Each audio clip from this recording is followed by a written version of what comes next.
చేరువచ్చిన మీకందరికీ ప్రభు అయిన యేసుక్రీస్తు నామమున ప్రేమ వందనాలు. దేవుని పరిశుద్ధ గ్రంథంలో సమూయేలు మొదటి గ్రంథము 28వ అధ్యాయం 28వ అధ్యాయము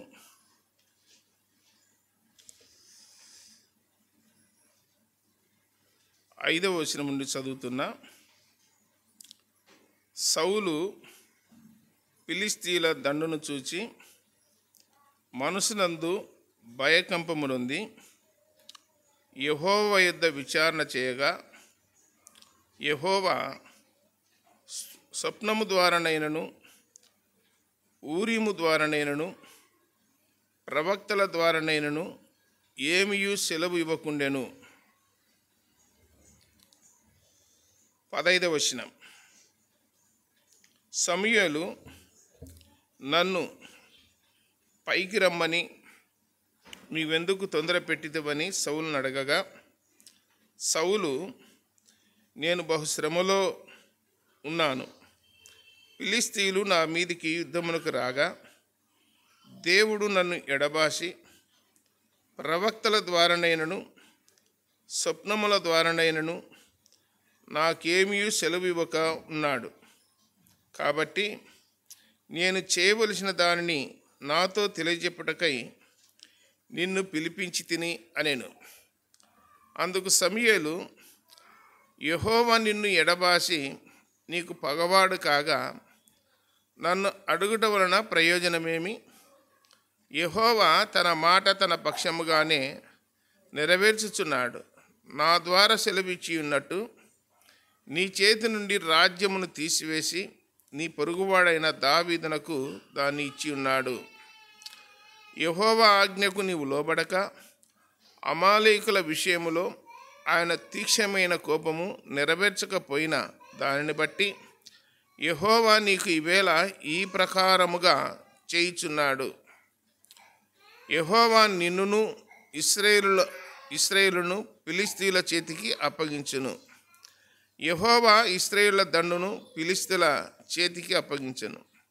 రేపు నీవును నీ కుమారులను నాతో కూడా ఉందురు.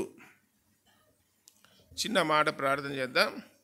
పరలోకపు తండ్రి, మహిమగల దేవ, యేసు ప్రభువా, సర్వాధికారి, సర్వలోకములకు రక్షకుడా, ప్రాణనాథుడా, సజీవుడా, జీవముగల దేవ, ఉన్నవాడా, అనువాడా, మార్పులేని దేవా, మీ పాదములకు వేలాది స్తోత్రాలు, స్తుతులు, నమస్కారములు, కృతజ్ఞతాస్తుతులు చెల్లిస్తున్నాం.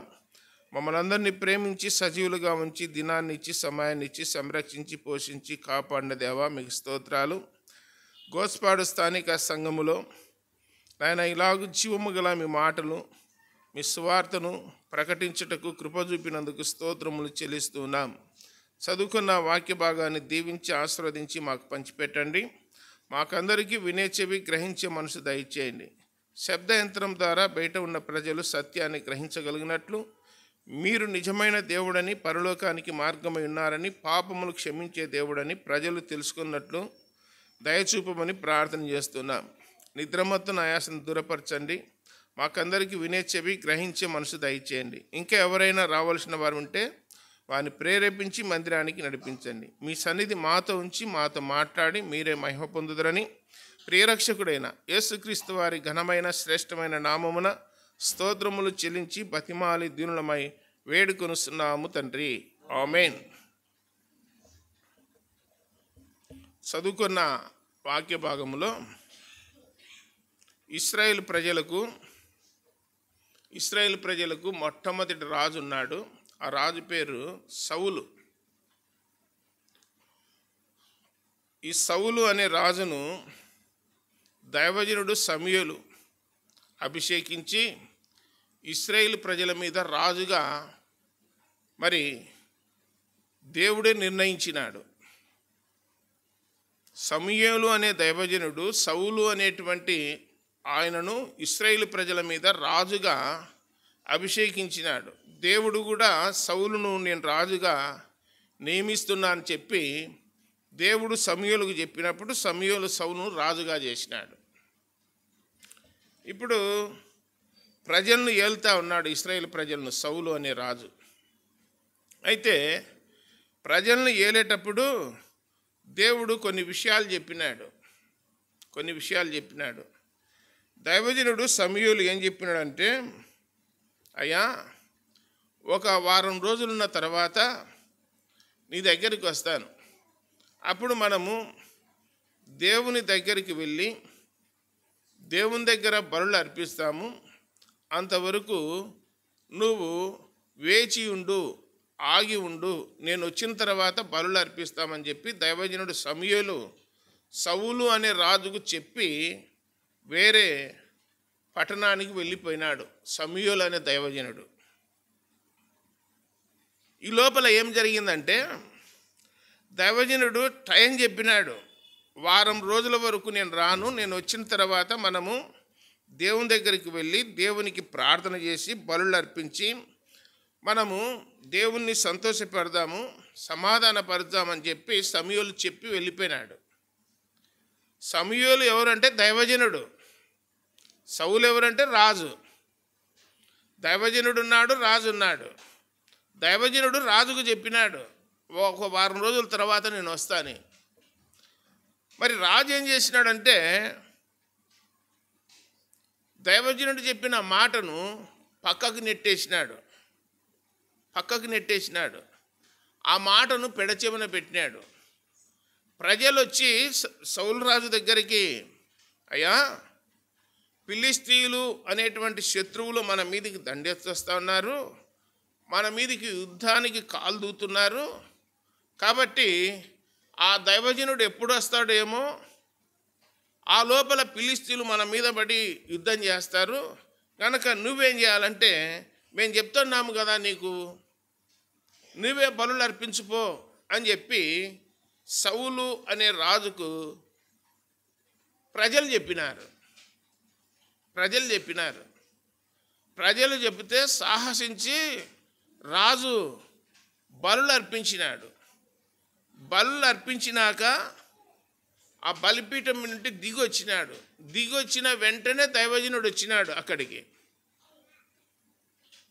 దైవజనుడు వచ్చి, నీవు ఏం పని చేసినావు అని అడిగితే, నువ్వు రావడం ఆలస్యమైందని ప్రజలే, ఏం పర్వాలేదు మేము ఉన్నాము, నువ్వు బలి అర్పించుకో అని చెప్పి నాకు చెప్పినారు, నేను సాహసించి బలి అర్పించినా అని చెప్పినాడు.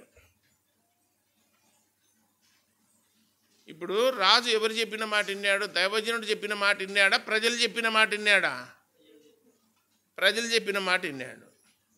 ప్రజలు చెప్పిన మాట వింటే దేవుడు ఏమన్నాడంటే, నా మాట వింటావని నేను నిన్ను రాజుగా పెట్టినా. దేవుడు ఏం చెప్పినాడంటే, నా మాట వింటావని నిన్ను ప్రజలకు రాజుగా చేసిన.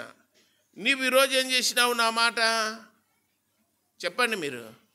నా మాట వినలే, నా మాట పట్టించుకోలేదు, నా మాటకు నువ్వు భయపడలేదు, నీకై నువ్వే సాహసం చేసి ప్రజలు చెప్పినారని నీవు అవివేకం పని చేసినావు, కనుక నేను నిన్ను రాజుగా నిర్ణయించినందుకు బాధపడుతున్నా అన్నాడు దేవుడు. దేవుడు పరలోకములో ఉన్నాడు, ఆయన ప్రతినిధిగా దైవజనుడు సమూయేలు ఉన్నాడు. సమూయేలుకు దేవుడు చెప్పినాడు, రాజుకి ఈ విషయం చెప్పుపో అని. దైవజనుడు చెప్పిన మాట రాజు వినాలా, రాజు పాలన చేసేవాడు వినాలా, దేవుడు చెప్పిన మాట వినాలా. ప్రజలు చెప్పినారని చెప్పి సాహసం చేసి వ్యతిరేకమైన పని చేసినాడు, అవివేకం పని చేసినాడు. అది ఒకటోది రాజు చేసినది. ఏ మనుషుడైనా సహజంగా పొరపాట్లు అనేది చేస్తాడు, అది సహజం. కానీ సరే, ఇదేదో మొదటిసారి కాబట్టి ఏదో పొరపాటు చేసినాడు, మాట వినలేదు, ఇంకొక అవకాశం ఇద్దామనుకున్నాడు. రెండో అవకాశం ఇస్తారా లేదా తప్పు దిద్దుకోవడానికి? దేవుడు అన్యాయస్తుడు కాదు, మనిషికి 3 అవకాశాలు ఇస్తాడు. 3 సార్లు ప్రాణాపాయం నుండి కాపాడుతాడు మనిషిని, ఆయన దృష్టిలో గిన ఎన్ని అవకాశాలు ఇచ్చినా సద్వినియోగం చేసుకోకపోతే ఏమంటాడంటే, మెనే టేకల్ ఉపార్షన్ అంటాడు. నీ నీ చాప్టరు నేను క్లోజ్ చేస్తాను అంటాడు, నీ అధ్యాయం ముగిసిపోయింది అంటాడు. కాబట్టి ఈ లోకములో యేసు ప్రభునందు విశ్వాసం ఇచ్చిన మనము ఆయన వాక్యాన్ని, ఆయన మాటలను విన్నంతకాలము మనం బ్రతుకుతాం. ఆయన మాట విన్నంతకాలం బ్రతుకుతాం. దేవుని నోట నుండి వచ్చు ప్రతి మాట వలన నీతిమంతుడు విశ్వాసమూలముగా జీవించును లేదా బ్రతుకును అని రాయబడింది. దేవుని నోట నుండి వచ్చే ప్రతి మాట వలన ఆయన విశ్వాసం ఇచ్చిన మనము బ్రతుకుతాం. మనుషుడు రొట్టె వలన మాత్రము కాదన్నాడు. కాబట్టి ఆయన మాట వింటే బ్రతుకుతాం. ఇప్పుడే నీ వాక్యమే నన్ను బ్రతికించును అనే పాట వాడుకున్నాం. బ్రతికించేది వాక్యమా, మనకు మనమే బ్రతుకుతున్నామా? మనల్ని బ్రతికించేది దేవుడే కదా. దేవుడు అంటే దేవుని పిల్లలకు ఏముంది? వాక్యం ఉంది. వాక్యమే దేవుడు, దేవుడే వాక్యము. కాబట్టి ఈ సౌలు అనే రాజు దేవుడు ఏం చేసినాడంటే మరి ఒక అవకాశం ఇచ్చినాడు. ఆ అవకాశం ఏంటంటే, ఇప్పుడు నేను చెప్పిన మొదటి సంగతి ఏంటంటే, సమూయేలు మొదటి గ్రంథం 13వ అధ్యాయం 13వ వచనములో ఉంది ఇప్పుడు చెప్పినది. ఇప్పుడు రెండోది ఎక్కడుందంటే సమూయేలు మొదటి గ్రంథం 15వ అధ్యాయం 1వ వచనములో ఉంది. అయ్యా, నీవు అమాలేకీయులు అనే శత్రువులు ఉన్నారు దేవుని ప్రజలకు. ఆ శత్రువులను నువ్వేం చేయాలంటే నిర్మూలం చేయాలా అన్నాడు. శత్రువులను నిర్మూలం చేయాలా, వారికి కలిగిన సమస్తాన్ని కాల్చివేయాలా, నిర్మూలం చేయాలని రాజుకు దైవజనుడు సమూయేలు వచ్చి చెప్పినాడు. ఈ అవకాశాన్ని ఖచ్చితంగా నేను సద్వినియోగం చేసుకుంటా, దేవుడు ఎట్లా చెప్పినాడో అట్లనే చేసేస్తా అన్నాడు సౌలు రాజు. సరే ఇంకపో అని చెప్పి సమూయేలు ప్రార్థన చేసి పంపినాడు సౌలును. అమాలేకీయులు అనేటువంటి వారు దేవునికి విరోధులు, దేవునికి శత్రువులు. నిర్గమాకాండము 17వ అధ్యాయంలో ఇశ్రాయేలు ప్రజలతో మొట్టమొదట యుద్ధం చేసిన వారు అమాలేకీయులు. దేవుని ప్రజలను మా దేశము గుండా మేము పోనివ్వము అని అడ్డుతగిలి యుద్ధం చేసిన వారు అమాలేకీయులు. ఈ అమాలేకీయులను నిర్మూలం చేయమని దేవుడు చెప్పినాడు ఇప్పుడు సౌలు అనే రాజుతో. ఇప్పుడు సౌలు అనే రాజు ఏం చేసినాడంటే యుద్ధానికి పోయినాడు అమాలేకీయుల మీదకి.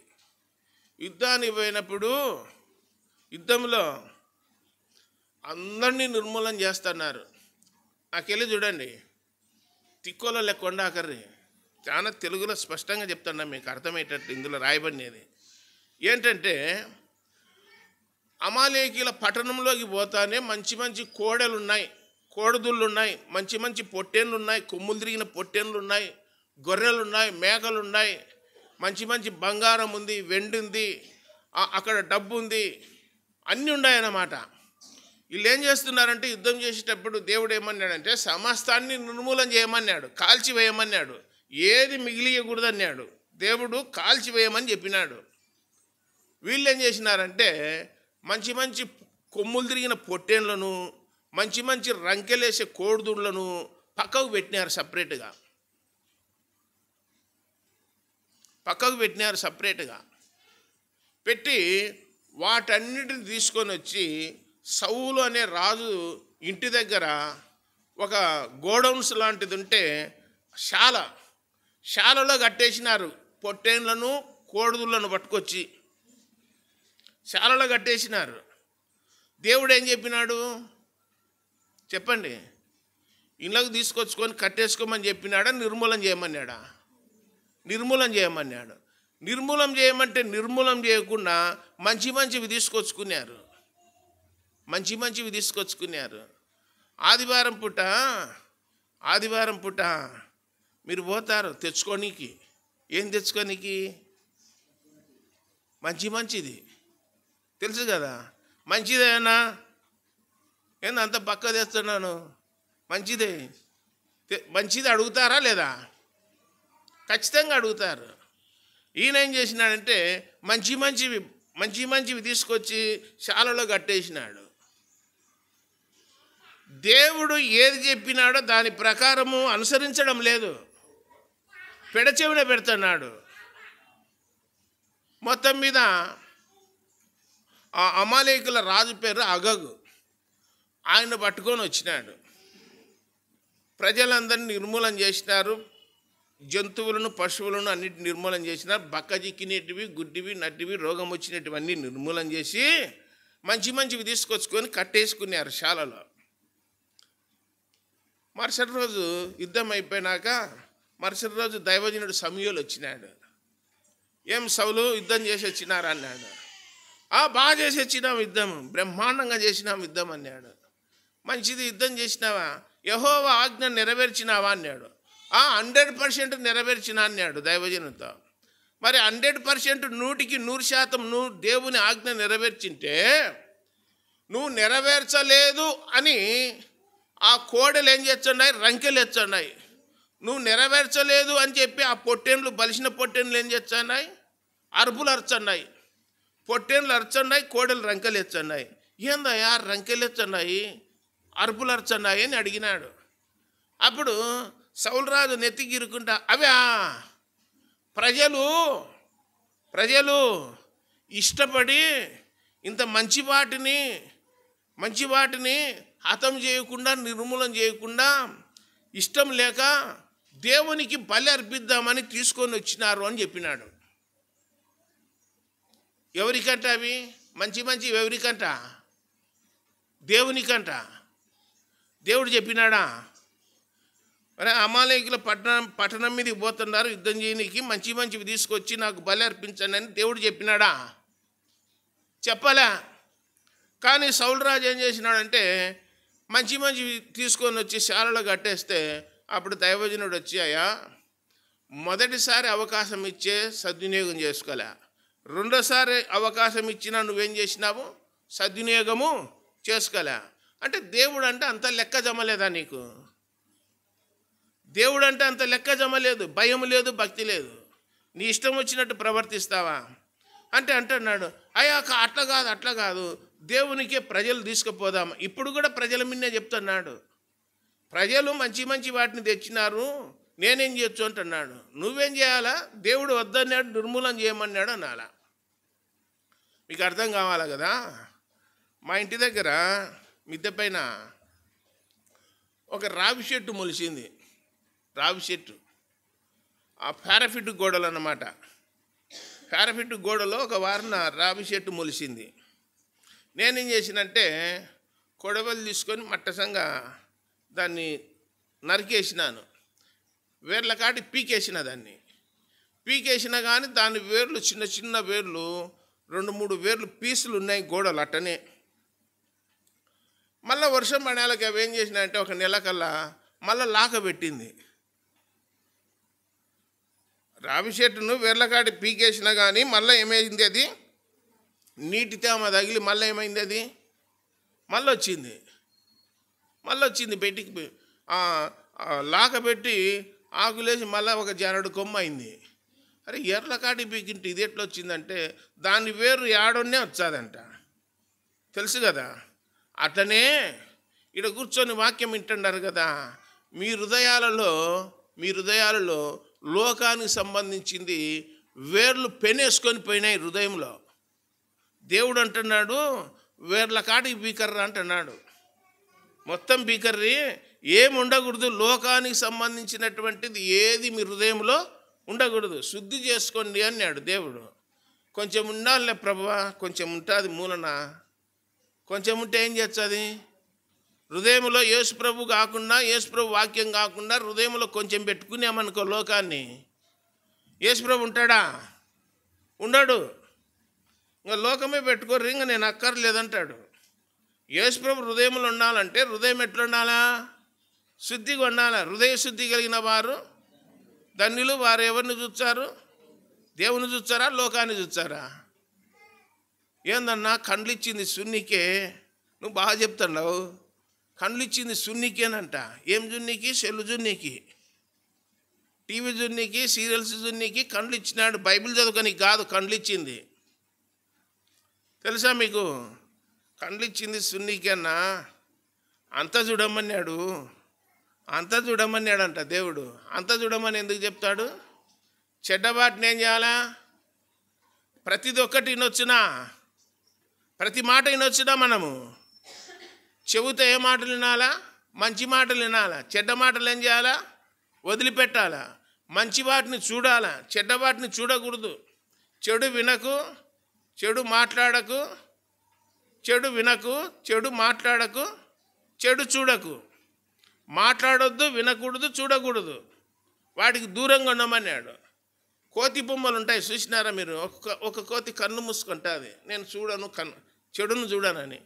ఒక కోతి చెవులు మూసుకుంటుంది, చెడు విననని. ఒక కోతి నోరు మూసుకుంటుంది, చెడు మాట్లాడనని. అట్లా ఉండాలా? మనము మాట్లాడితే సత్యం మాట్లాడాలా, వింటే మంచి మాటలు వినాలా, చూస్తే మంచివి చూడాలా, చెడ్డవి కాదు. ఈనాడు ప్రపంచంలో ఉన్న బొడ్డుడిన కానుంటి పిల్లోడు సెల్లుకు అలవాటైనాడు. సెల్లులో మంచివి చూస్తున్నాడా? మంచివి చూస్తున్నాడా? సెల్లులో అన్ని చెడ్డవే చూస్తున్నారు. ప్రపంచం అంతా చెడిపోయింది. ఆ రోజు ఎప్పుడో కీర్తనల గ్రంథం 15వ అధ్యాయంలోను, అలాగే ఆదికాండం 6వ అధ్యాయంలోను దేవుడు భూలోకమును చూసినప్పుడు అదేమై ఉండేను? చెడిపోయి ఉండని రాయబడింది. ఇప్పుడు చూస్తుంటే మొత్తం చెడిపోయింది, ప్రపంచమే చెడిపోయింది. కాబట్టి సౌలు అనే రాజుకు 2 అవకాశాలు ఇచ్చే 2 అవకాశాలను కూడా ఏం చేసినాడంటే దుర్వినియోగం చేసినాడు. దేవుని మాట వినలే అని చెప్పి సమూయేలు అన్నాడు, ఇంకా నువ్వు దేవుని మాట వినేవానివి కాదయ్యా, దేవుని మాట వినకపోతే నా మాట విను అని చెప్పి వచ్చిందంట దురాత్మ. దేవుని ఆత్మ సౌలులో నుండి పక్కకు పోయింది దేవుని మాట విననందుకు. ఇప్పుడు ఏ ఆత్మ వచ్చింది సౌలుకు? దురాత్మ వచ్చింది. అంటే సాతానుడు వచ్చినాడు. అరే మన ఇద్దరం స్నేహం చేస్తాము, ఎవరైతే దేవుని మాట వింటారో వాళ్ళని ఎంబడిపడి చంపుదామంటున్నాడు. దేవుని మాట వినేటువంటి దావీదు అక్కడ ఉన్నాడు సౌలు రాజు దగ్గర. దేవుని మాట అయిన దావీదు అక్కడ ఉంటే సైతాను మాట వినే సౌలు ఏం చేసినాడంటే దేవుని మాట వినే వాళ్ళని ఏం చేయాలి? ఇప్పుడు చంపాలని ఎంబడబన్నాడు. ఎన్నిసార్లు ఎంబడబన్నాడంటే 21 సార్లు ఎంబడబన్నాడు. దురాత్మ పట్టింది సౌలుకు. దేవుడు వదిలిపెట్టినాడు. మీ ఇళ్ళల్లో మీరు కూడా అంతే కదా. మీ పిల్లలు మీ మాట వింటున్నారనుకో, ఏ పని చెప్పినా చేసి పెడుతున్నారనుకో, మీ పిల్లలు మీ మాట వింటే ఏ పనైనా చెప్తుంటారు. మాట ఇన్నోనికి చెప్తారా పని చేయపోమ్మని? ఎవరు చెప్పరు. కాబట్టి దైవగ్రంథాన్ని పరిశీలన చేసినప్పుడు దురాత్మ పట్టింది సౌలుకు. అందుకని ఒక సందర్భంలో సమూయేలు మొదటి గ్రంథము 22వ అధ్యాయము 18వ వచనములో ఏం రాయబడిందంటే, ఈ వాక్యాన్ని 22వ అధ్యాయము మొదటి 10 వచనాలను యేసు ప్రభు శరీరధారిగా భూలోకములు ఉండినప్పుడు ఈ విషయాన్ని చెప్పినాడు. ఏం చెప్పినాడంటే, ఆ శాస్త్రులు పరిసయ్యులు యేసు ప్రభు దగ్గరికి వచ్చి, ఏందయ్యా నీ శిష్యులు పొలాలలో ఆ జొన్న కంకులు తుంచుకొని తింటున్నారే, ఏమన్నా న్యాయమేనా అని యేసు ప్రభుని అడిగినారు. అప్పుడు యేసు ప్రభు ఏమన్నాడంటే, సమూయేలు మొదటి గ్రంథము 21వ అధ్యాయంలో లేదా 22వ అధ్యాయంలో మరి అబ్యాతారు యాజకుడుగా ఉన్నప్పుడు నోబు పట్టణములో దావీదు దగ్గర ఉన్న పని వాళ్ళు ఏం చేసినారో తెలుసా? అది చదివినారా మీరు ఎప్పుడన్నా అని యేసుప్రభు అడిగినాడు. అప్పుడు దావీదు ఏం చేసినాడంటే అక్కడ ప్రత్యక్ష గుడారములో ఉన్నటువంటి సన్నిధి రొట్టెలు తిన్నాడు. ఆ విషయం యేసుప్రభు చెప్పినాడు. అక్కడ ఏం జరిగిందంటే గాతువాడైనటువంటి గొల్యాతు యొక్క ఖడ్గము ఆ ప్రత్యక్ష గుడారములు అక్కడ ఉంది. అక్కడ అబ్యాతార్ అనేటువంటి అహిటూబు అనేటువంటి ఆయన యాజకుడిగా ఉన్నాడు. ఏమయ్యా ఇక్కడ ఏదైనా ఖడ్గం ఉందా అని అడిగినాడు. అడిగితే గొల్యాతు ఖడ్గం ఉందా అని దావీదుకి ఇచ్చినాడు. రొట్టెలు ఇచ్చి దావీదుకు ఆ ఖడ్గం కూడా ఇచ్చినాడు. అక్కడ ఒకడు పసల కాపరి ఉన్నాడు. పసల కాపరి అంటే తెలుసు కదా. పసల కాపరిని ఇంజనీర్ డాక్టర్ అంటారా? పసల కాపరి ఎట్టటోడైంది తెలుసు కదా. పశువులను ఏం చేస్తాడు? మళ్ళా లేదనుకో, పశువులను ఏం చేస్తాడు? పేరు పెట్టి పిలిచాడు ఆ పశువులను, ఇట్లా మల్లర్రని తెలుసు కదా మీకు. మళ్ళకపోతే ఏం కొడతాడు, పశువులను కొడతాడు పశువుల కాపరి. ఈ పశువుల కాపరి ఏం చేసినంటే దావీదు వచ్చినది చూసినాడు. అప్పుడు సౌలు రాజు ఏం చేసినాడంటే దురాత్మ పట్టినాడు. ఎవరయ్యా దావీదు ఇక్కడికి వచ్చినాడంటే నాకు ఇన్ఫర్మేషన్ వచ్చింది, ఎవరి సంగతి చెప్పలేదా అన్నారు. అంటే దోయోగు అనేవాడు పశుల కాపరి దావీదు దగ్గరకు వచ్చి, నేను చూసినాను, దావీదు పని వాళ్ళు వచ్చింటే నేను చూసినాను, ఈ అహిటూబు అయినటువంటి యాజకుడు రొట్టెలు ఇచ్చినాడు, ఖడ్గం ఇచ్చినాడు అని చెప్పినాడు. చెప్తే సౌలు ఎలాంటి వాడు? ఇప్పుడు సౌలు దురాత్మ పట్టినాడు మంచి పనులు చేస్తాడా? ఏం చేసినాడంటే, అక్కడ ప్రత్యక్ష గుడారం దగ్గర సేవ చేసేటువంటి నోబు పట్టణంలో 85 మంది యాజకులు ఉన్నారు. ఆ యాజకులను పశుల కాపరి దోయోగు ఏం చేసినాడంటే చంపేసినాడు. దావీదుకు రొట్టెలు ఇచ్చినందుకు, గొల్యాతు ఖడ్గం ఇచ్చినందుకు ఆ సౌలు అనే రాజు 85 మంది యాజకులను చంపేసినాడు. యాజకులు అంటే దేవుని దగ్గర పనిచేసేవాళ్ళు, ప్రత్యక్ష గుడారంలో పనిచేసే వాళ్ళను, దేవుని దగ్గర పనిచేసే వాళ్ళను 85 మందిని చంపినాడు సౌలు రాజు. వీడు ఇట్టను అంటే మాట విన్నాడు అని చెప్పి దేవుడు ఏం చేసినాడంటే, ఇప్పుడు మనం చదువుకున్నామే వాక్యము, ఈ వాక్య భాగంలో ఆయనకు కష్టం వచ్చింది, శ్రమ వచ్చింది, ఇబ్బంది వచ్చింది, సమస్య వచ్చింది. ఈ సమస్య వచ్చినప్పుడు ఇప్పుడు దేవుని దగ్గరికి వచ్చినాడు సౌలు రాజు. దేవుని దగ్గరకు వచ్చి, నాతో మాట్లాడు ప్రభువా, నా మనవి ఆలకించు నాయనా అని ప్రార్థన చేస్తున్నాడు సౌలు రాజు. ఇప్పుడు దేవుడు ప్రార్థన వినాలంటే ఎవరి ప్రార్థన వింటాడు? మీరు చెప్పండి. బైబిల్లో ఏమనుందంటే, యథార్థవంతుల ప్రార్థన, నీతిమంతుల ప్రార్థన దేవుడు ఆలకిస్తాడు, వారి ప్రార్థన దేవునికి ఆనందకరమని రాయబడింది. పాపుల మొర దేవుడు ఆలకింపడని రాయబడింది. అడుగుడి ఇవ్వబడును, తట్టుడి తీయబడును, వెదుకుడి దొరుకును, నా నామమున ఏదడిగినా నేను మీకు ఇస్తాను అని ప్రభు చెప్పినాడు. అయితే ఆయన మాట విని ఆయన అడిగితే చేస్తాడు. ఆయన మాట వినకుండా ప్రజలు చెప్పిన మాటిని, వాళ్ళు చెప్పిన మాటిని దేవుడు నా ప్రార్థన వినాలా, నా మాట వినాలా అంటే వినడు దేవుడు. ముందు ఆయన మాట వింటే మన మాట ఆయన కూడా వింటాడని గ్రంథంలో రాయబడింది. ఇప్పుడు సౌలు దేవుని మాట వింటున్నాడా, సైతాన్ మాట వింటున్నాడా? సైతాన్ మాట వింటున్నాడు. సైతాన్ మాట వినేటోడు దేవుని దగ్గరకు వచ్చి నా మాట వినంటే ఎట్లా? రేపు నెలలో క్రిస్టమస్ వచ్చాది తెలుసు కదా, ఫుల్గా సీసాలు దాగి దేవుడా నా ప్రార్థన విను నాయన అంటే వింటాడా దేవుడు? తాగిన వాళ్ళ ప్రార్థన వింటాడా దేవుడు? అసలు పట్టించుకోడు, వాళ్ళకి అవసరమే లేదు. ఈ సౌలు రాజు కూడా అలాంటివాడేనమాట. అప్పుడు స్వప్నము ద్వారా అంటే కళలోనన్నా మాట్లాడిన ఆయన నాతో అన్నాడు, కళలో మాట్లాడలే.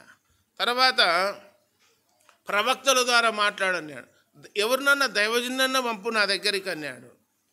ఏ దైవజనుని పంపలే సౌలు రాజు దగ్గరికి, కళల ద్వారా చెప్పలేదు, దైవజనుల ద్వారా చెప్పలేదు. మరలా చివరికి ప్రత్యక్ష గుడారం కాటికి పోయి ప్రభువా నా ప్రార్థన విను అన్నాడు. అదే రాయబడినది, ఊరిము ద్వారా నేను తుమ్మిము ద్వారా నేను నాతో మాట్లాడలేదని రాయబడింది. అంటే ఆ ఊరిము తుమ్మిము అనేది భక్తిగల మనుషులకు దేవుడిచ్చినటువంటి ఒక ఆయుధం. అది వాళ్ళు ఏదైనా ఆపద వచ్చినప్పుడు, అక్కర ఏర్పడినప్పుడు దేవుడిని అడగడానికి దేవుడు వారికి ఇచ్చిన అవకాశం అది భక్తులకు అని చెప్పి గ్రంథంలో రాయబడి ఉన్నది. అదే ఎక్కడ రాయబడి ఉన్నదంటే ద్వితీయోపదేశ కాండము 33వ అధ్యాయం 8వ వచనములో ఉంది. తన భక్తులకు ఊరిము తుమ్మిము అనేది ఒక ధ్వజముగా ఇచ్చి ఉన్నాడని చెప్పి గ్రంథంలో రాయబడింది. కాబట్టి దేని ద్వారా దేవుడు మాట్లాడలే. మీరు ఇక్కడ కూర్చున్నారు కదా వాక్యం ఇన్నికి, దేవుడు ఎట్లా మాట్లాడతాడు? వాక్యం ద్వారా మాట్లాడతాడా, లేదా కళలు వచ్చి మాట్లాడతాడా, లేదా వేరే వారి ద్వారా మాట్లాడతాడా? ఈ దినాల్లో ఎట్లా మాట్లాడతాడు? వాక్యం ద్వారా. హెబ్రీయులకు రాసిన పత్రిక 1వ అధ్యాయం 1వ వచనములో, పూర్వకాలమందు నానా సమయములలో నానా విధములుగా పూర్వీకులతో మాట్లాడిన దేవుడు, ప్రవక్తల ద్వారా మాట్లాడిన దేవుడు ఈ దినముల అంతమందు కుమారుని ద్వారా మనతో మాట్లాడుచున్నాడని రాయబడింది. ఇప్పుడు దేవుడు మనతో మాట్లాడాలంటే వాక్యం ద్వారా మాట్లాడతాడు. దేని ద్వారా మాట్లాడతాడు? వాక్యం ద్వారా. ఇప్పుడు సౌలు అనే రాజు దేవుని దగ్గరికి వచ్చి నా ప్రార్థన విను నాయనా, నాకు సహాయం చేయి నాయనా, నేను శ్రమలో ఉన్నాను, చాలా ఇబ్బందులు ఉన్నాను, నాకు జవాబు అని అంటున్నాడు. అప్పుడు దేవుడు ఏం జవాబు ఇవ్వలే. ఇవ్వకపోతే ఆయనకేం దిక్కుదెల్లేంగా, చాలా శ్రమలో ఉన్నాడు, దురవస్థలో ఉన్నాడు, శత్రువులు ఒక మీద వచ్చి పడుతూ ఉన్నారు. ఇంకా ఏం చేయాలని అర్థం కాలేదు. అప్పుడు మళ్ళీ సైతాన్ దగ్గరికి పోయినాడు. దేవుడు మాట్లాడకపోతే ఇంకొకడు ఉన్నాడు, నేను మాట్లాడతారా అనేటాడు. తెలుసు కదా మీకు. సైతాన్ దగ్గర పోయినాడు. పోయి సైతానా నాకు సమయోలు కావాలా అని అడిగినాడు. సమయోలు కావాలని అడిగినాడు. దేవుని నామాన నిన్నేమి చేయనని నాకు ప్రమాణం చేస్తే ఆయన నేను రప్పించా అన్నాడు. అంటే సమయోలు అనేటైనా దాదాపు ఒక 5 సంవత్సరాలు అయింది చనిపోయి. సమయోలు అనేటైనా దైవజనుడు చనిపోయినాడు. సౌలు అనే రాజు ఇంకా బ్రతికి ఉన్నాడు. ఇప్పుడు ఎవరు కావాలంటే సమయోలు కావాలంట. సమయోలు కావాలంటే చనిపోయినాడు వచ్చాడా? సైతాన్ దగ్గరికి పోయినాడు.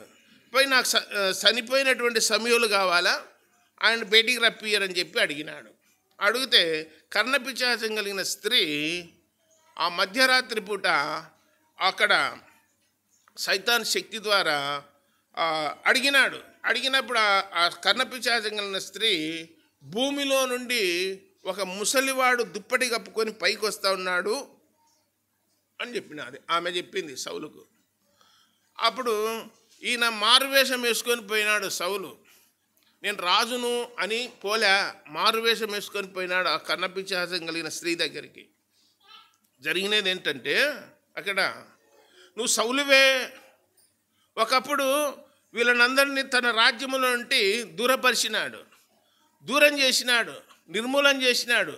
అలాంటి వాడు మరలా ఇప్పుడు వచ్చి కర్ణపిశాచం కలిగిన స్త్రీ కావాలని చెప్పి ఆమె దగ్గరకు వచ్చినప్పుడు ఆమె కనుక్కున్నది. దయానికి యేసుప్రభు ఎవరో తెలుసా తెలియదా? యేసుప్రభు తెలుసా దయానికి? యేసుప్రభు తెలుసు. ఇక్కడ గోస్పాట్లో ఎంతమంది ఉన్నారో అందరూ తెలుసు.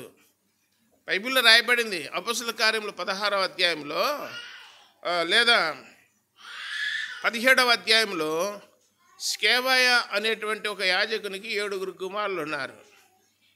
అక్కడ ఏం జరిగిందంటే యేసుప్రభు నామమున దయాలు ఇడిపించన్నారు. ఇడిపించంటే ఒక దయ్యం ఏం చేసిందంటే ఎవర్రా నువ్వు అనింది. అంటే ఏం మాట్లాడుకున్నాడు. నాకు పౌలు తెలుసు, యేసుప్రభు తెలుసు, నువ్వేనింది దయ్యము. అంటానే పారిపోయినాడు. దయ్యము అంటానే పారిపోయినాడు. చాలా దెబ్బలు తగిలించుకొని అతడు పారిపోయినట్టు వాక్యం రాయబడింది. అపొస్తలుల కార్యములు 16వ అధ్యాయంలో పూతోను అనే దయ్యము పౌలును శీలను గురించి ఏం చెప్తుందంటే వీరు సర్వోన్నతుడైన దేవుని దాసులు, వీరు యేసుప్రభు వాక్యాన్ని ప్రకటిస్తారు అని దయ్యం చెప్పింది. పౌలు శీలం గురించి సాక్ష్యం చెప్పింది దయ్యము. ఇప్పుడు దయ్యానికి యేసుప్రభు ఎవరో సైతాన్ ఎవరో తెలుసా తెలియదా? తెలుసు. సైతాన్ కూడా వాక్యమే చూపించా తెలుసా మీకు? నువ్వు ప్రార్థనకు పోతుండావే, నువ్వు బైబిల్ తీసుకున్నావే, నువ్వు తిట్టొచ్చునా, నువ్వు కొట్లాడొచ్చునా అని చెప్పేది ఎవరో తెలుసునా? సైతానే. నిజమే కదా, ప్రార్థనకు పోతున్నా కదా, బైబిల్ తీసుకునే కదా, నేను తిట్టకూడదు కదా అని సైతాను జ్ఞాపకం చేస్తుంది. మనుషులు కాదు జ్ఞాపకం చేసేది. కాబట్టి ఆ సమయోను అనే దైవజనుడు 5 ఏళ్ళు అయింది చనిపోయి, అతడు భూమిలో నుండి వచ్చన్నాడు. ఇప్పుడు చదువుకున్న వాక్య భాగంలో ఏముందంటే 15వ వచనంలో సమూయేలు నన్ను పైకి రమ్మని నీవెందుకు తొందర పెట్టుదు అని సౌలును అడగగా సౌలు నేను బహు శ్రమలలో ఉన్నాను, ఫిలిష్తీయులు నా మీదకి యుద్ధమునకు రాగా దేవుడు నన్ను ఎడబాసి ప్రవక్తల ద్వారానైనను స్వప్నముల ద్వారానైనను నాకేమీ సెలవివ్వలేదు అని చెప్తున్నాడు. మొత్తం మీద చనిపోయిన సమూయేలు పైకి వచ్చినాడు, భూమిలో నుండి పైకి వచ్చి మాట్లాడుతున్నాడు. ఏమయ్యా సౌలు నన్ను విలంపినావు, ఎందుకు తొందర పెట్టినావు అని అడిగినాడు. అడిగితే నేను శ్రమలు ఉన్నాను, ఇబ్బందులు ఉన్నాను, దేవుడు నాతో మాట్లాడకున్నాడు అన్నాడు. దేవుడు మాట్లాడాలంటే ఏం చేయాలి మనము? దేవుడు మనతో మాట్లాడాలంటే ఏం చేయాలి? పిల్లలు తల్లిదండ్రుల మాట రెగ్యులర్గా వింటున్నారు అనుకో, తల్లిదండ్రుల మాట వినే పిల్లల్ని ఏమంటారు? చెడ్డ పిల్లలు అంటారా, మంచి పిల్లలు అంటారా? అదే దేవుని మాటలు వినే వాళ్ళని ఏమంటారు? మంచోళ్ళు అంటారు. దేవుని మాట వినోళ్ళను చెడ్డోళ్ళు అంటారు. ఇప్పుడు సౌలు దేవుని మాట వింటున్నాడా, సైతాన్ మాట వింటున్నాడా? సైతాను మాట వింటున్నాడు. సైతాను మాట వింటున్నాడు కాబట్టి దేవుడు ఏం చేసినాడు? మాట్లాడలే. ఇదేం తెలియదా? ఎవరన్నా మీరు అడిగినారనుకో మాట్లాడుకుంటారా? ఇద్దరు కొట్లాడుకున్నారనుకో మాట్లాడుకుంటారా? ఒకరోజు 2 రోజులు ఎడమొఖం పెడమొఖం. ఏమో అక్కను పిలిచకుండా ఉన్నామంటే కొట్లాడుకున్నామమ్మా, ఇంకా మాట్లాడము, ముందే తెలిసిపోతుంది. ఇంకా దేవుని మాట వినకపోతే దేవుడు ఎందుకు మాట్లాడతాడు? నువ్వే భూమి మీద అలుగుతుంటే దేవుడు అట్లా ఉండడా? ఆయన వీపు మళ్ళిస్తాడని రాయబడింది. వినకపోతే సామెతల గ్రంథం మొదటి అధ్యాయంలో ఆ 15వ వచనం నుంచి చివరి వరకు 30వ వచనం వరకు చెప్పినాడు. నేను పిలిచినప్పుడు పలకండి, నేను మాట్లాడినప్పుడు నాతో మాట్లాడండి, మీరు మొరపెడితే నేను వింటాను, మీకు జవాబిచ్చాను అని చెప్పినాడు. నేను పిలిచినప్పుడు మాకు అక్కర్లేదన్నావనుకో, నేను మాట్లాడినప్పుడు నువ్వేం పలకరియలేదనుకో, నువ్వు అడిగినప్పుడు నేను కూడా ఏం జవాబు ఇయ్యను అన్నాడు. నువ్వు శ్రమలు ఉంటే నేను నవ్వుతా అన్నాడు. గ్రంథంలో రాయబడినాయి మాటలు. మీరు నా వైపు చూస్తే నేను మీ వైపు చూస్తా, నా మాట వింటే మీ మాట వింటా. దేవుడు చాలా సింపుల్గా చెప్తున్నాడు మనకు. భక్తి అనేది చాలా కష్టమైంది. 7 కొండలు పైకి ఎక్కి రమ్మని చెప్పలే. నువ్వు ఉన్న కాడనే ఈడ దేవుని మాట విను అని చెప్పినాడు. నువ్వు ఏ స్థలంలో ఉన్నావో అక్కడ నా మాట విను, నేనే వచ్చా అన్నాడు. దేవుడే మన దగ్గరికి వస్తాడని రాయబడింది. ఇప్పుడు గోస్పాట్లో మందిరం ఉందంటే దేవుడు మన దగ్గరికి వచ్చినాడని అర్థము. ఇక్కడ మందిరం ఉందంటే దేవుడు మనతో ఉన్నాడని అర్థము. మనము దేవుని దగ్గరికి వచ్చినాము, దేవుడు మనతో మాట్లాడతాడు. దేవుని యొద్దకు రండి, అప్పుడు ఆయన మీ యొద్దకు వస్తాడు. అపవాదిని ఎదిరించండి అన్నాడు. అపవాదికి చోటు ఇవ్వవద్దన్నాడు. యాకోబు పత్రిక 4వ అధ్యాయం 4వ వచనంలో ఆ మాటలు రాయబడినాయి. కాబట్టి నాతో మాట్లాడకుండా ఉన్నాడు, నేనేం చేయాలా అంటున్నాడు సౌలు. బుద్ధి లేనాడా? నేను భూమి మీద ఉన్నప్పుడే చెప్పినా కదా, ఒక్కసారన్నా దేవుని మాట విన్నాను. 3 సార్లు అవకాశం ఇచ్చి 3 సార్లు సద్వినియోగం చేసుకోలేను. నువ్వు పైగా దేవుని యాజకులను నువ్వు 85 మందిని ఏం చేసినావు? చంపినావు. చంపి ఇలాంటి పాతకం కట్టుకున్నావు. నీలాంటి నరహంతకునితో, నీలాంటి రాజుతో దేవుడు ఎందుకు మాట్లాడతాడు? యెహోవా నిన్ను ఎడబాసి పగవాడు అయితే నన్ను భూమిలో నుండి పైకి రప్పిడం ద్వారా దేవునికి నీకు రాజు చేస్తానా నేను? దేవుణ్ణి సౌలు రాజుతో మాట్లాడిన ఆయన నన్ను ఒకటేమని తొందర చేస్తున్నాడు అని సమూయేలు వచ్చి రికమెండ్ చేస్తాడా దేవుని దగ్గర? చేయనీకి లేదు, రికమెండ్ చేయనీకి లేదు. దేవుడే ఎడబాస్తే నేనేం చేస్తా? నా వల్ల ప్రయోజనమేమి నీకు అని అన్నాడు. ఏం లేదు, దేవుడు నీ విషయంలో ఏం చెప్పినాడో అది నెరవేర్చన్నాడు. నువ్వు దేవుని మాట వినలా, పెడచెవిన పెట్టినావు, వెనక తీసినావు అన్నాడు. ఈ సౌలు అనే రాజుని ఎందుకు చెప్తున్నా అంటే, మీకు సౌలు మామూలుడు కాదు.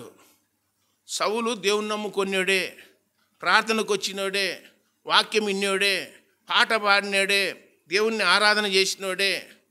ఏం చేసినాడంటే, రాజ్యం వచ్చినాక తిని మదించి కళ్ళు పైకెక్కి నెత్తికెక్కి దేవుడెవర్రా నాకు అని అలాంటి ప్రగల్భాలు పలికినాడు. ఎవరు? సౌలు. దేవుని లెక్క చేయలేదు. ప్రజలు నా పక్షాన ఉన్నారు, నేను యుద్ధం చేసేది దేవుడు కాదు అని చెప్పి విర్రబిగినాడు. ఒక స్టేజ్ వచ్చినాక సైతాన్ లెక్క గర్వించినాడు. అందుకని దేవుడు ఏం చేసినాడంటే ఎడమైనాడు, దూరమైనాడు సౌలుకు. సాతానుడు దగ్గరైనాడు, దేవుడు దూరమైనాడు. యేసుప్రభు అన్నాడు యోహాను సువార్త 15వ అధ్యాయంలో, నాకు వేరుగా ఉండి మీరేమీ చేయలేరు. దేవునికి వేరుగా ఉంటే ఏమన్నా చేస్తామా? వేరుగా ఉండకూడదు. మనం దేవునితో ఎప్పుడు బోధ, సహవాసం, రొట్టె విరుచుట, ఆరాధించుట, ప్రార్థన చేయుట, ఇవన్నీ ఎడతెగక ఉండాలని గ్రంథంలో రాయబడింది. ఇంకా దేవుడు కాబట్టదు, ఏం కాబట్టదంటే ఎండిపోతావన్నాడు. నాకు వేరుగా ఉంటే మీరు ఎండిపోతారు, ఎండిపోయిన తీగలు కట్టలు కట్టి అగ్నితో కాల్చివేస్తారన్నాడు గ్రంథములో. ఇప్పుడు వెనక తీసినాడంట, వెనక తీసిపోయినాడు సౌలు. దేవుని నమ్ముకున్నాడు, ఒకప్పుడు బాగున్నాడు, దేవునితో సవాసం ఉన్నాడు. తనకు రాజ్యం వచ్చినాక తిని మదించి కళ్ళు నెత్తికెక్కి దేవుడు లేదు, భయం లేదు, భక్తి లేదని చెప్పి తిరుగుబాటు చేసినాడు. తిరుగుబాటు చేయటం కూడా పాపమే. ఆజ్ఞ అతిక్రమమే పాపము. ఆ మాటలే రాయబడ్డాయి 15వ అధ్యాయం 26వ వచనంలో సమూయేలు గ్రంథంలో. దేవుని మాట వినడం శ్రేష్టమని రాయబడింది. ఆయన మాట అయినా లేదయ్యా నువ్వు. ఈ పొద్దున్న శ్రమలు ఉన్నాను, బాధలు ఉన్నాను, దేవుడు నాతో మాట్లాడాలంటే ఎట్లా మాట్లాడతాడు నీతో? మాట్లాడాడు. వెనకది ఇచ్చే డిసెంబర్ వచ్చింది కాబట్టి, క్రిస్టమస్ వచ్చింది కాబట్టి, జనవరి 1 వచ్చింది కాబట్టి క్రైస్తవులకు భక్తి పెరుగుతుంది. భక్తి పెరిగితే మందిరం నిండుతుంది. మందిరం నిండితే భక్తి వచ్చినట్లా. మిగతా దినాలలో కూడా సంవత్సరం పొన్ను ఉండాల భక్తి, వాక్యము, భయము, భక్తి అనేది. ఈ డిసెంబర్లో జనవరిలో వచ్చి తర్వాత ఫిబ్రవరి నుంచి మళ్ళీ నవంబర్ దాకా భక్తి ఉండదు. యాడలేనా అప్పుడంటే ఏదో వచ్చంటి మందిరానికి. ఇప్పుడు ఏడొచ్చావు? 2 కార్లు వండుతుండాయి, పొలం పనులు చేసుకోవడమే చేత కావడం లేక మందిరానికి ఏడబోతాము? పనిలో మునిగి తేలుతున్నామన్నా, మందిరానికి వచ్చేంత సమయం ఉందా మాకు అంటున్నారు. అట్లా నిర్లక్ష్యం చేస్తే నిన్ను ఎలా పెట్టాలనో దేవునికి సమస్తము తెలుసు. నిన్ను ఎట్లా కూర్చోబెట్టాలనో, నిన్ను ఏ విధంగా డీల్ చేయాలనో దేవునికి తెలుసు అని గ్రంథంలో రాయబడింది.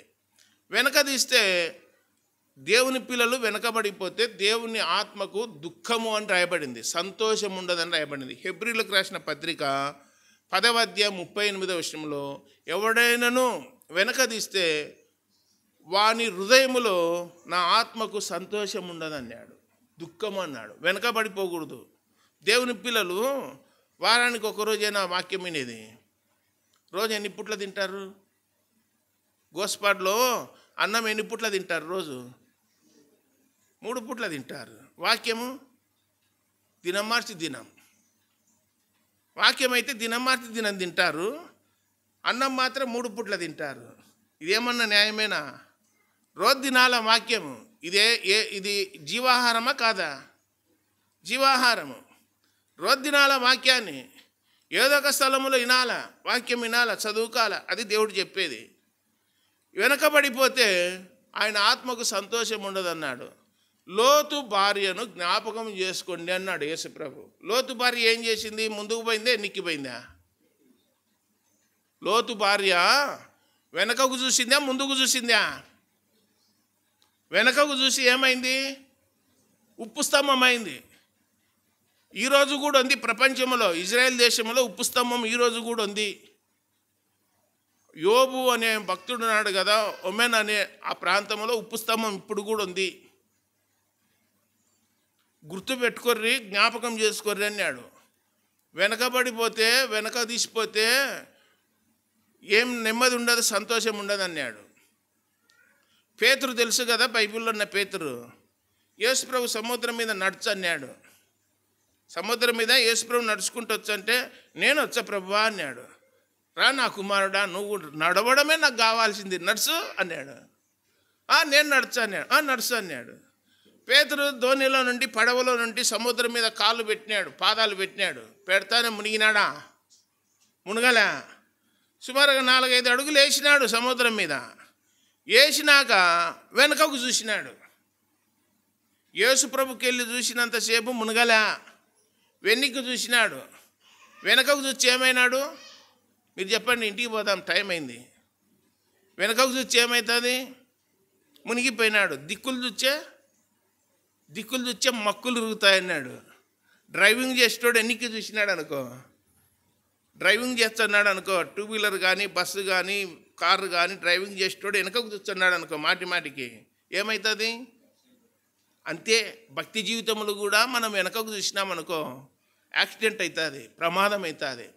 అందుకని విశ్వాసమునకు కర్తయు దానిని కొనసాగించేవాడైనా యేసు వైపు చూస్తూ మనం ముందుకు పోవాలా.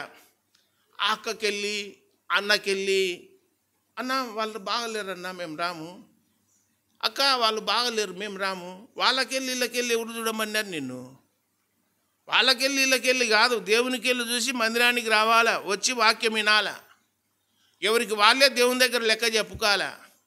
పక్కింటిళ్ళ కోసం పోయి నువ్వు చెప్పాల్సిన అవసరం లేదు. దేవుని దగ్గర నీకు నీవే లెక్క చెప్పుకోవాలా. కాబట్టి వెనకబడిపోతే సంతోషం ఉండదు అన్నాడు గ్రంథములో. కాబట్టి ఈ సౌలు అనేటైనా దేవుని నమ్ముకునే ప్రారంభంలో రాను ఏమైనాడంటే, రాను రాజుగుర్రం ఏమైంది? రాను రాజుగుర్రం ఏమైంది? గాడిద అయిందంట. దేవుని పిల్లలు గొర్రెలుగా ఉండేవాళ్ళు గొర్రెలుగా ఉండాలి, మేకల్లాగా తయారు కాకూడదు. అది దైవగ్రంథం చెప్పేది. కాబట్టి నాతో మాట్లాడకుండా ఉన్నాడు దేవుడు అంటే ఏం చేయాలి? ఇప్పుడు దేవుడు మనతో మాట్లాడాలంటే ఏం చేయాలంటే ఆయన దగ్గర క్షమాపణ అడగాలి. ఇవన్నీ చేసినాను ప్రభా, నేనే సాహసం చేసి బలర్పించి తప్పు చేసినా, అమాలేకును నిర్మూలన చేయమంటే కోడలను పొట్టేలను తెచ్చి అప్పుడు తప్పు చేసినా, 85 మంది యాజకులను చంపి అప్పుడు తప్పు చేసినా, దేవుడు తోడుగా ఉన్న దావీదును చంపాలని సకల విధాల ప్రయత్నం చేసి ఫెయిల్యూర్ అయినా, ఇన్ని తప్పులు చేసినా కాబట్టి నీ దగ్గర క్షమాపణ అడుగుతున్నా, ఈరోజు నాకు సహాయం చేయని చెప్పి పాదాలు పట్టుకుంటే దేవుడు క్షమించుటకు సిద్ధ మనసు కలిగిన వాడు. ఆయన దగ్గర క్షమాపణ ఉంది అని రాయబడింది. అలా అడగలేదు. వెంటనే దైవజనుడు అన్నాడు సమూయేలు, రేపు సాయంత్రం నీవు నీ కుమారులు నాతో ఉంటారన్నాడు. యుద్ధానికి పోయినాడు, యుద్ధంలో చనిపోయినాడు. సౌలు యుద్ధంలో ఏమైనాడు?